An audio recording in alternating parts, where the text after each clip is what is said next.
raieloa andmine, tingimused ja kord. Kalle Keppala. Lugupeetud volikogu, eelmine raieloa andmise tingimused ja kord võeti vastu 2004 aastal. Praegu käesolevas on põhimõtteliselt sama ainult, et mõningaid mõisteid on siin natuke täpsustatud. Selle muutmise vajadus tuleneb paljude teistel määrustel, mis siin viimane ajal läbi käivad seletav osa paragrahvide uuendamise vajadusest, et paluks see määrus vastu võtta. Küsimusi? Ma küsin siin, et ma seda teemat nii täpselt ei tea, aga siin on see koht paragrahv 2.3 muuduslõikuses puuohte lõikamine võra olulise kujundamine jätmise, et kas siin selle tingimuste korra all ei ole ka eraomanduses olevat puud, mis kasvavad krunnist välja või? Tähendab, et seda, mis krunnist välja kasvavad, seda reguleerib asjaõigusseadus. See on nagu eritapp selle. Aga jah, pakiliselt kõik linnas kasvavad puud, siin ei ole küll mõeldud metsapuid käivad selle määruse all nii eraomanike omad kui ka linnaomad. Aga kui nad takistavad jalakäijaid on kõnniteele, siis me ikka ei saa lõigata neid, kui on erapuuga?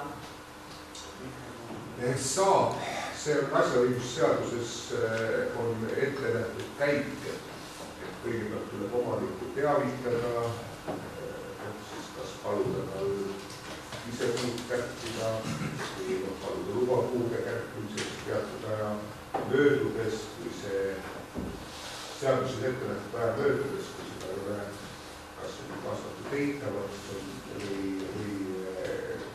ei vastata üldse, siis on õigus seda teha oma õigused. Eraomanik elata ei saa? Ei. Aga miks? Aga Peeter, kas seal Haigla tänaval need kuused, mis seal on välja sellist siktoon ju mõnda maad peaaegu?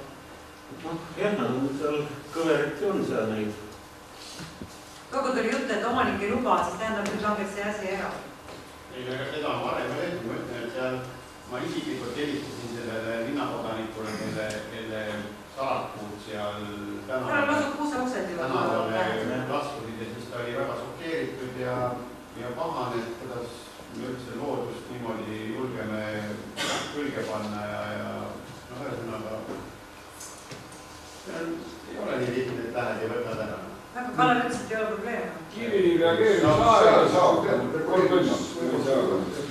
Tegeleme ka, eks. Kui ta ikka otseselt liiklust pakistab, selge see, et me olemegi lasknud siin nii Kaldardeel ja selle Superranna tänaval ka on ikkagi nad mingil määral ka kärbisin joksi, et kui praegu on jälle olukord hullemalt näiteks. Eriti kui lumi tuleb peale, siis on need otsad juba päris autokatustel. Ja Kärli tänaval see 16 number ja need, see on veel sulnuma, see oli kõnniteel ei saa enam kõndida, sest läbi puude põdetud kabrikute ja Kesktänavil ta nüüd siis järgmine kevade lõitab ära, jah? Käode ei ka palju, kus oksad on raske. Siin on ainult võimalus, kus ümber tee teha, lõigata ei saa.